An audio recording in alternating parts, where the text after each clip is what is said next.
കർത്താവിൻ്റെ പരിശുദ്ധമായ നാമം വാഴ്ത്തപ്പെടുമാറാകട്ടെ. അനുഗ്രഹിക്കപ്പെട്ട ഈ നല്ല പ്രഭാതത്തിനായിട്ട് കർത്താവിന് സ്തോത്രം ചെയ്യുന്നു. ഈ പ്രഭാത സന്ദേശം കേൾക്കുന്ന എല്ലാ പ്രിയപ്പെട്ടവർക്കും വീണ്ടും വരുന്നവനായ ക്രിസ്തയേശുവിൻ്റെ നാമത്തിൽ എൻ്റെ പ്രഭാത വന്ദനങ്ങളെ ഈ നിമിഷം അർപ്പിക്കട്ടെ.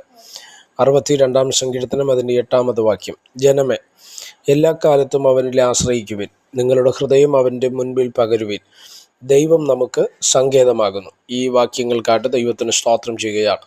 വളരെ അനുഗ്രഹീതമായ ഒരു ചിന്തയിലേക്ക് ഇന്ന് പ്രഭാതത്തിൽ നിങ്ങളുടെ ശ്രദ്ധയെത്തിയിരിക്കുന്നു. ഏറ്റവും പ്രധാനപ്പെട്ട 2 കാര്യങ്ങൾ, സ്തോത്രം, ദൈവത്തോടുള്ള ബന്ധത്തിലേക്ക് നമുക്ക് ദൈവസന്നിധി ചെയ്യാൻ പറ്റുന്ന 2 പ്രധാന കാര്യങ്ങൾ ഇവിടെ സൂചിപ്പിക്കുകയാണ്. 1, ദൈവത്തിൽ നമ്മൾ എന്ത് ചെയ്യണം? ആശ്രയിക്കണം. 2, നമ്മുടെ ഹൃദയത്തെ ദൈവത്തിൻ്റെ മുമ്പിൽ പകരുവി. ഈ 2 കാര്യങ്ങൾ വളരെ ശ്രദ്ധിക്കപ്പെടേണ്ട വിഷയങ്ങളാണ്. 8-ാം വാക്യത്തിൽ നമ്മൾ ശ്രദ്ധിക്കുമ്പോൾ മനസ്സിലാക്കാൻ കഴിയുന്നത്, ജനമേ എല്ലാ കാലത്തും അവനിൽ ആശ്രയിപ്പിൻ. എന്താ വാക്കിൻ്റെ അർത്ഥം? എല്ലാ കാലത്തും അവനിൽ ആശ്രയിപ്പിൻ. ഈ കാലം എന്നുള്ള വാക്കില്ലെങ്കിൽ എല്ലാ കാലത്തും യഹോവ എല്ലാ കാലത്തും സ്തുതിപ്പീൻ എന്നൊക്കെ നമ്മൾ വായിച്ചിട്ടുണ്ട് അല്ലേ? 34-ാം സങ്കീർത്തനം വായിക്കുമ്പോൾ, ഞാൻ യഹോവയെ എല്ലാ കാലത്തും വാഴ്ത്തവൻ്റെ സ്തുതി എപ്പോഴും എൻ്റെ നാവിന്മേൽ ഇരിക്കും. അപ്പോൾ കാലങ്ങളെക്കുറിച്ച് പഠിക്കുമ്പോൾ സഭാപ്രസംഗിയാണ് അതിന് വ്യക്തമായി മറുപടി നൽകുന്നത്. വിതപ്പാനൊരു കാലം, കരയുവാനൊരു കാലം, ചിരിക്കാനൊരു കാലം, സ്തോത്രം, ഇങ്ങനെ പറഞ്ഞ് കാലങ്ങളെക്കുറിച്ചുള്ളൊരു വിശദീകരണ സഭാപ്രസംഗിയാണ് നമുക്ക് നൽകി തരുന്നത്. എന്നാൽ ഇവിടെ നിങ്ങൾ ശ്രദ്ധിച്ച്, എല്ലാ കാലത്തും അവനിൽ ആശ്രയിപ്പിൻ. ഏതൊക്കെ കാലത്ത്, ഏതൊക്കെ നിമിഷങ്ങൾ, ഏതൊക്കെ സാഹചര്യങ്ങൾ നമുക്ക് ദൈവത്തെ ആശ്രയിപ്പാൻ തക്കവണ്ണം കഴിയും. സന്താപകാലത്തിലൊന്നും മാത്രമല്ല, സന്തോഷകാലത്ത് നമുക്ക് ദൈവത്തിൽ ആശ്രയിക്കാൻ കഴിയണം. അപ്പം ഏത് സാഹചര്യത്തിനും ഏത് വിഷയത്തിനു മുമ്പിൽ നമ്മളായിരുന്നാലും നമുക്ക് ദൈവത്തിൽ ആശ്രയിക്കാൻ കഴിഞ്ഞാൽ അത് നമ്മുടെ ജീവിതത്തിനകത്ത് വിടുതലാണ്. ഇന്നത്തെ ആത്മീക സമൂഹത്തിലേക്കൊക്കെ നമ്മൾ കടന്നു വരുന്ന സമയത്ത് വിഷയങ്ങളുടെ വിടുതലിന് വേണ്ടി, അല്ലെങ്കിൽ രോഗികളായിരിക്കുമ്പോൾ അതിനുള്ള സൗഖ്യത്തിനോ, സാമ്പത്തിക പ്രതിസന്ധിയിലായിരിക്കുമ്പോൾ അതിനുള്ള മാറ്റത്തിനോ ചേഞ്ചിനോ ഒക്കെ വേണ്ടി പലരും ദൈവത്തോട് അടുത്ത് വരികയും കാര്യം നടന്നു കഴിയുമ്പോൾ അവർ ദൈവത്തെ വിട്ട് മാറുകയും ചെയ്യുന്നൊരു പ്രകൃതം ഇന്ന് നമ്മുടെ ആത്മലോകത്ത്, അപ്പോൾ തന്നെ വിശ്വാസ സമൂഹത്തിനിടയിൽ കാണുവാൻ തക്കവണ്ണം ഇടവരുന്നുണ്ട്.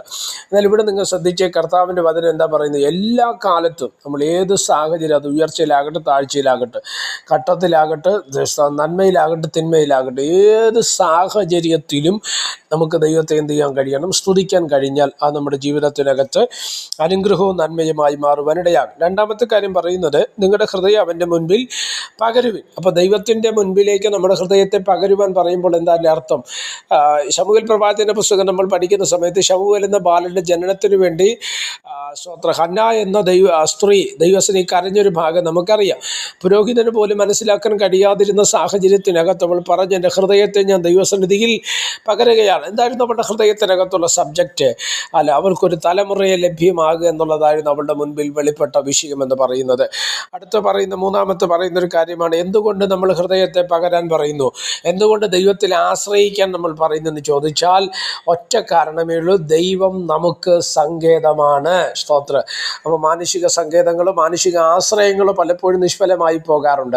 എന്നാൽ ദൈവത്തിലുള്ള നമ്മുടെ ആശ്രയം എന്തുകൊണ്ടെന്ന് ചോദിച്ചാൽ, ദൈവം നമ്മുടെ സങ്കേതമായതുകൊണ്ട്, ദൈവം നമ്മുടെ സ്തോത്രം ബലമായതുകൊണ്ട്, ദൈവം നമ്മുടെ സഹായമായതുകൊണ്ട് നാം ദൈവത്തിൽ ആശ്രയിക്കുക, ദൈവത്തിൻ്റെ സന്നിധിയിൽ നമ്മുടെ ഹൃദയത്തെ പകരുക. നിശ്ചയമായിട്ട് കർത്താവ് നമ്മെ അനുഗ്രഹിപ്പാൻ തക്കവണ്ണം ഇടവരും. പ്രാർത്ഥിക്കാം. പരിശുദ്ധനായ ദൈവമേ, സ്വർഗീയ നല്ല പിതാവേ, ഈ സന്ദേശത്തിനാണ് നന്ദിയോടെ കർത്താവിന് സ്തോത്രം ചെയ്യുന്നു. ഈ സന്ദേശം കേൾക്കുന്ന എല്ലാ പ്രിയപ്പെട്ടവരെ തൃക്കരങ്ങൾ തരികയാണ്. അവിടുന്ന് ചെറുകടയിൽ മറച്ചാട്ട് മഹത്വം അങ്ങേക്ക്. യേശു കർത്താവിൻ്റെ നാമത്തിൽ പ്രാർത്ഥനകളെ കേൾക്കണം. സ്വർഗീയ നല്ല പിതാവേ, ആമേൻ. എല്ലാവരെയും ദൈവം അനുഗ്രഹിക്കട്ടെ. God bless you.